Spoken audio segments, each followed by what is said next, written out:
Hello mga friends! Good day! Today magagawa po ako ng latik na suman. Ayan, this is my first time to do this one. And i-prepare po natin ang sapal, glutinous rice flour, and rice flour.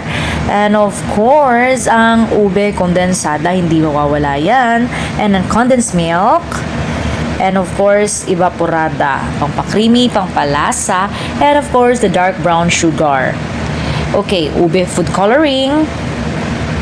And coconut milk. And merong unang piga at pangalawang piga, and of course, banana leaves na pambalot natin. Una, pakuluan natin. Gumawa muna po ako ng latik nun. Tapos nilagay ko, nung naglatik na siya, nilagay ko ang sapal. Tapos ayan, yung mga ingredients po natin, ihalo-halo lamang po natin. Tapos, bahala na po kayo kung ano ang gusto nyong tamang tamis. Pero po ito ay hindi po ganun katamis. Pwede po to sa mga gustong tumikim na matataas ang sugar. Bawal na sa kanila ang mataas na sugar. Pwedeng tumikim sa luto na yan. Hindi po matamis ang aking ginawa. Or rather, matamis siya pero hindi talaga siya yung nakakaumay. Tamang-tamang tamis lang po. Lahat po ng liquid ay ilagay lamang doon sa rice flour and glutinous flour. At i-mix nyo lang po ng mabuti. Halo-haluin po hanggang sa tingin nyo even na. Tapos, yun, nagdagdag ako dahil sa amount na para medyo dumami siya. Nagdagdag ako ng rice flour. Ayan po, kasi para medyo dumami siya sa amount na yan. Kasi isel ko po yung iba and for the home. Okay. And binalikan ko yung sapal ko na naglatik. Nilagyan ko siya ng kondensada para mas malasa. Ayan. So, pagkatapos po, sinet aside na.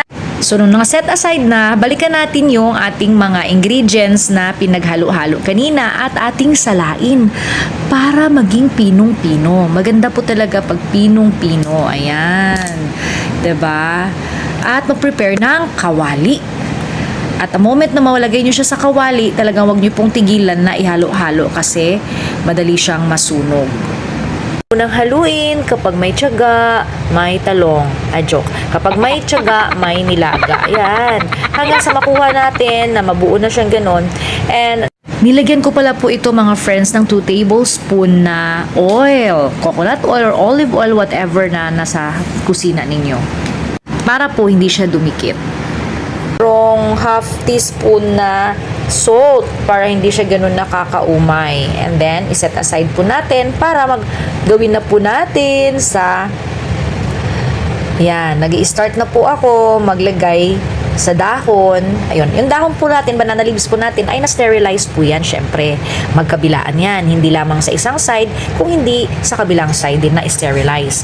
Ayan po, tiyaga-tiyaga lamang po. Ayan, nakagawa na po ng isa. Ayan.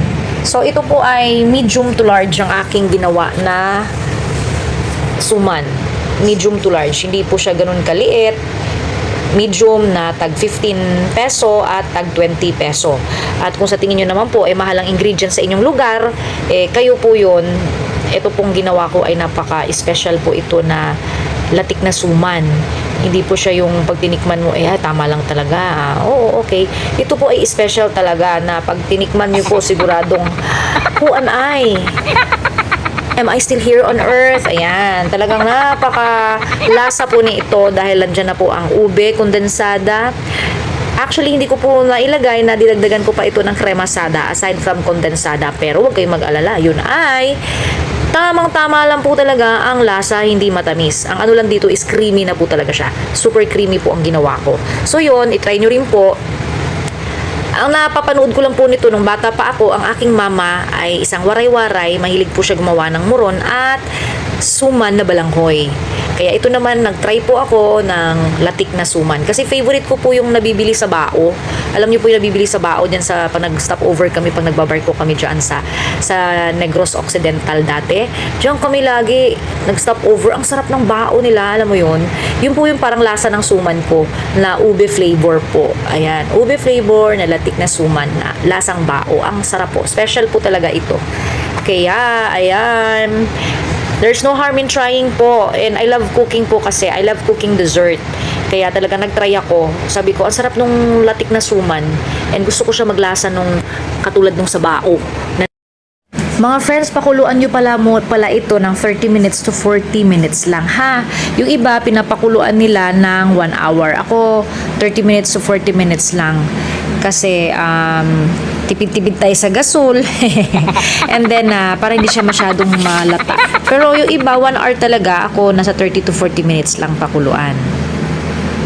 So, yun lang mga friends. There's no harm in trying. Try nyo rin po. Ayan. So, ayan yung finished product natin. Special suman latik. Ayan. So, tikim time na po tayo. Hindi ko po talaga na-express sa face ko. Kasi super talagang, alam niyo po, ang lasa niya krema. Makrimi talaga siya. And I forgot myself. Who am I? Ayan. Try niyo po. Try niyo po sa bahay. Ang sarap po talaga. Malasa.